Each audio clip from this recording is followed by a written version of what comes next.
తిరుప్పావై 7వ పాసురం.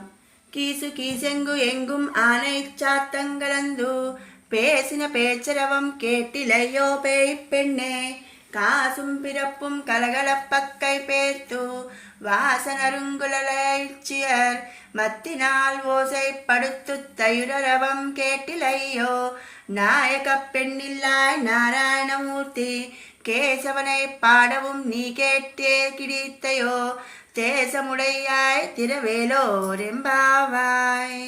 భరద్వాజ పక్షులు తెల్లవారుజామున లేచి అన్ని వైపులను మాట్లాడుకొనుచున్నవి.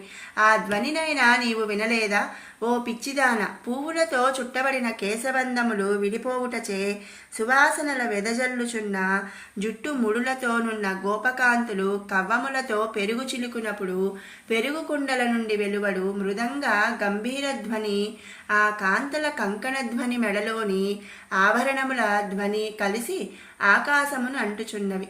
నీ చెవికి సోకలేదా? ఓ నాయకులారా, అంతను వాత్సల్యముతో వ్యాపించియుండిన పరమాత్మ మనకు కనబడవలెనని శరీరము ధరించి కృష్ణుడుగా అవతరించినాడు.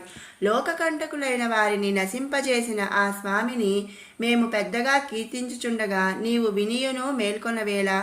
నీ తేజస్సును మేము దర్శించి అనుభవించినట్లుగా తలపులు తెరవవలయునని మేల్కొలుపుట ఇందలి భావము.